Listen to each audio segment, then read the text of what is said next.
दोस्तों, ये तो हम सभी जानते हैं कि वेस्टइंडीज की धरती में एक से बढ़कर एक महान खिलाड़ियों ने जन्म लिया है, जिन्होंने अपनी शानदार खेल की बदौलत विश्व क्रिकेट इतिहास में अपनी एक अलग छाप छोड़ी है।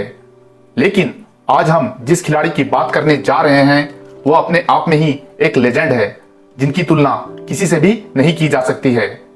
जी हाँ दोस्तों, हम बात कर रहे हैं इस सदी के सबसे महानतम खिलाड़ियों में से एक सर विवियन रिचर्ड्स की, जिनसे क्रिकेट के भगवान कहे जाने वाले मास्टर ब्लास्टर सचिन तेंदुलकर भी हमेशा प्रेरणा लेते आए हैं। तो चलिए आज बात करते हैं इस महान खिलाड़ी की जिंदगी के बारे में। सर विवियन रिचर्ड्स का जन्म 7 मार्च 1952 को सेंट जॉन्स एंटीगुआ में हुआ था, जो उस वक्त ब्रिटिश लिवार्ड आइलैंड का एक हिस्सा था। उनका पूरा नाम sir Isaac Vivian Alexander Richards है। उनके पिता का नाम मैल्कम रिचर्ड्स और माता का नाम ग्रेटेल रिचर्ड्स है। मैल्कम रिचर्ड्स भी अपने जमाने में एंटीगुआ क्रिकेट टीम के लीडिंग फास्ट बॉलर हुआ करते थे। इसके अलावा विवियन रिचर्ड्स के दोनों भाई डोनाल्ड और मर्विन भी एंटीगुआ की टीम की तरफ से क्रिकेट खेल चुके हैं। रिचर्ड्स ने काफी यंग एज से ही क्रिकेट खेलना शुरू कर दिया था। जब वो Saint John's boys primary school में पढ़ाई कर रहे थे, तब भी उनका मन पढ़ाई से ज्यादा क्रिकेट खेलने में लगता था। बाद में उन्हें स्कॉलरशिप मिली और वो एंटीगुआ ग्रामर सेकेंडरी स्कूल में आगे की पढ़ाई करने के लिए आ गए।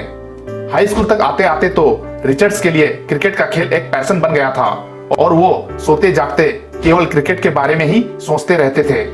इस दौरान वो अक्सर अपने दोनों भाइयों मर्विन और डोनाल्ड के साथ साथ Antigua first class cricket team के कप्तान पैट इवेंसन, जो कि उनके पड़ोसी भी थे, उनके साथ क्रिकेट की प्रैक्टिस के लिए जाया करते थे। एंटीगुआ ग्रामर सेकेंडरी स्कूल की तरफ से इंटर स्कूल क्रिकेट टूर्नामेंट में खेलते हुए उन्होंने अपना पहला शतक भी बना दिया था। लेकिन 18 साल की उम्र में उन्होंने पढ़ाई छोड़ दी और अपने क्रिकेट के जुनून को पूरा करने के इरादे से सेंट जॉन्स क्रिकेट क्लब को ज्वाइन कर लिया। इसके अलावा वो अपने रोजमर्रा की जरूरतों को पूरा करने के लिए एक रेस्टोरेंट में नौकरी भी करने लगे।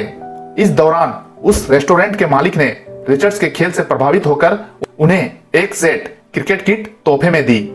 कुछ season Saint John's cricket club की तरफ से खेलने के बाद रिचर्ड्स ने राइजिंग सन क्रिकेट क्लब को ज्वाइन कर लिया। क्लब क्रिकेट में अच्छा प्रदर्शन करने के बाद उन्हें साल 1972 में लिवार्ड्स आइलैंड की तरफ से विंडवार्ड्स आइलैंड के खिलाफ एक नॉन कंपटीशन मैच में खेलते हुए फर्स्ट क्लास क्रिकेट में डेब्यू करने का मौका मिला। उन्होंने उस मैच की पहली पारी में 20 और दूसरी पारी में 26 का स्कोर बनाया था। साल 1973 में फर्स्ट क्लास क्रिकेट खेलने के दौरान इंग्लैंड के काउंटी क्रिकेट क्लब समरसेट के वाइस चेयरमैन लेन क्रीड की नजर विवियन रिचर्ड्स पर पड़ी और वो रिचर्ड्स को इंग्लैंड लेकर आ गए, जहां उन्होंने रिचर्ड्स को लैंसडाउन क्रिकेट क्लब में एंट्री करा दी, जहां वो अपना खुद का खर्च उठाने के लिए प्रैक्टिस के बाद बतौर ग्राउंड्समैन काम भी किया करते थे। यहां उन्होंने अपना पहला मैच 26 अप्रैल 1973 को वेस्टर्न सुपरमेयर के मैदान पर लैंसडाउन जूनियर टीम की तरफ से खेला। इसके बाद उन्हें लैंसडाउन की सीनियर टीम में भी चुन लिया गया, जहां उनकी मुलाकात सैंडी परेरा से हुई।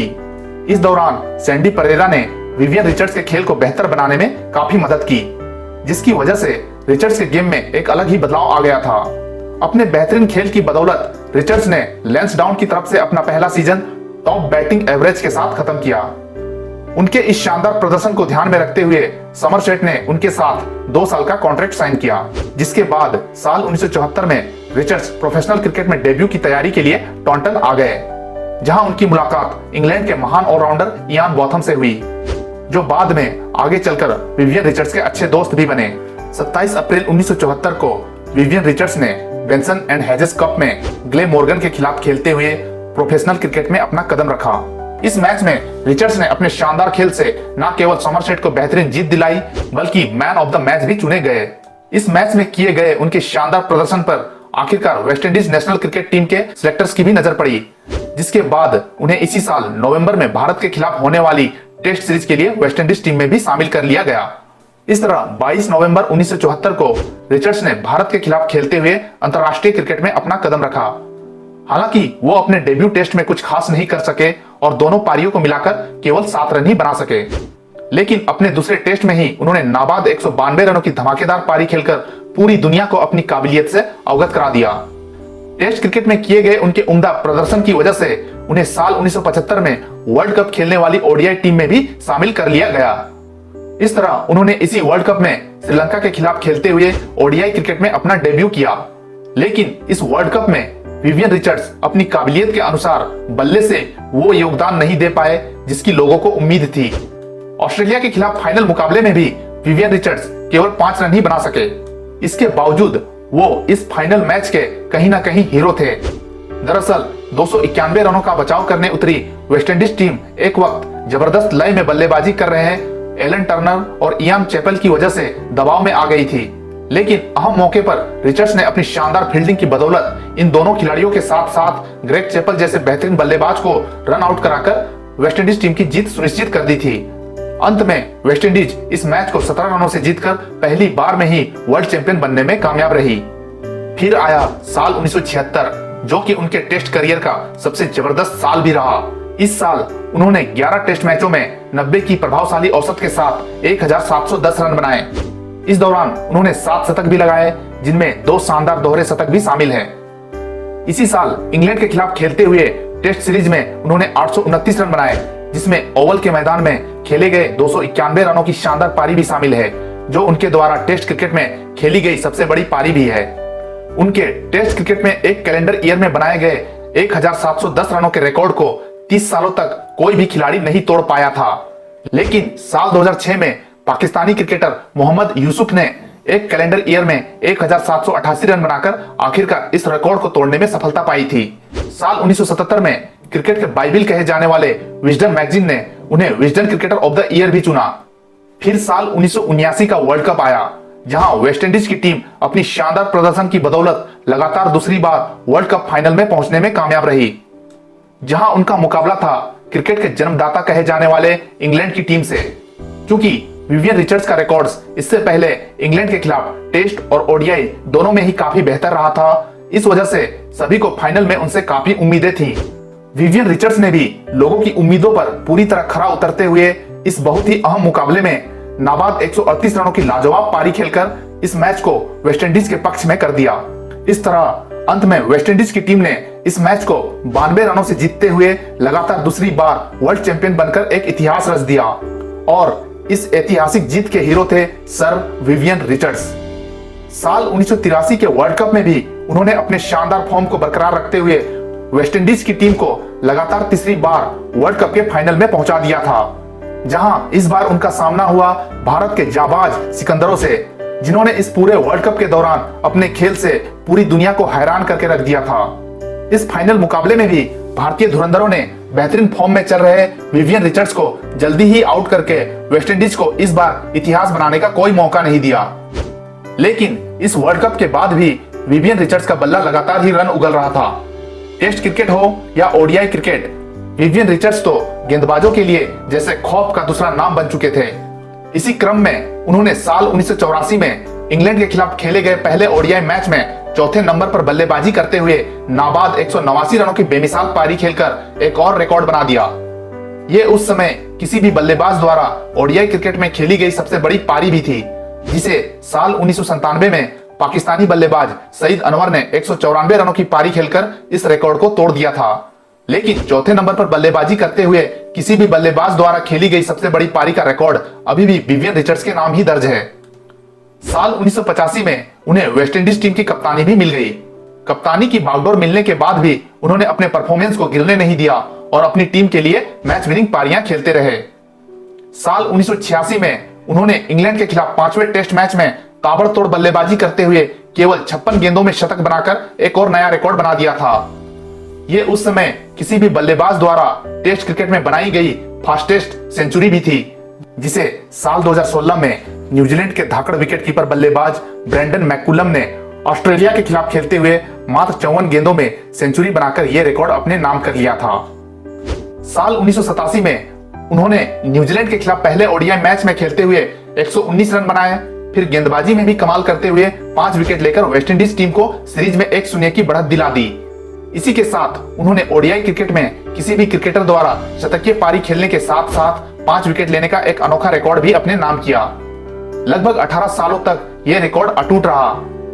जिसे आखिरकार साल 2005 में इंग्लैंड के धाकड़ ऑलराउंडर रहे पॉल कॉलिंगवुड ने बांग्लादेश के खिलाफ 112 रन बनाने के साथ साथ 6 विकेट लेकर इस रिकॉर्ड को तोड़ दिया था।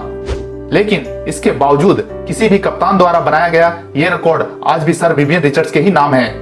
विवियन रिचर्ड्स जितने अच्छे बल्लेबाज थे उतने ही अच्छे कप्तान भी रहे हैं। साल 1984 से साल 1991 तक उन्होंने 50 टेस्ट मैचों में वेस्टइंडीज टीम की बागडोर संभाली। इस दौरान वेस्टइंडीज टीम एक भी सीरीज नहीं हारी।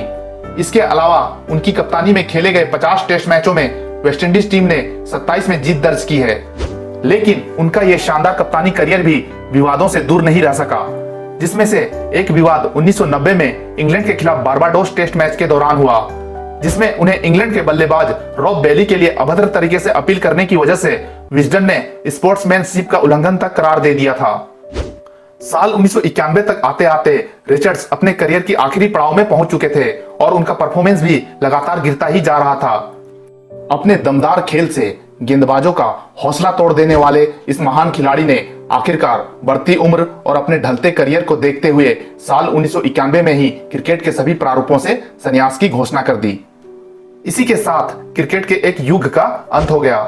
वो आखिरी बार ग्राउंड में इंग्लैंड के खिलाफ 5वें टेस्ट में खेलने उतरे और अपनी करियर की आखिरी इनिंग में वो 60 रन बनाकर पवेलियन लौटे। इससे पहले उन्होंने अपना आखिरी ओडीआई मैच भी इंग्लैंड के खिलाफ ही खेला था। उनके क्रिकेटिंग करियर की बात करें तो उन्होंने अपने अंतर्राष्ट्रीय करियर के दौरान 121 टेस्ट मैचों में 50.23 की औसत के साथ 24 शतकों और 45 अर्धशतकों की मदद से 8,540 रन बनाए हैं, जिसमें उनका हाईएस्ट स्कोर 291 रन है।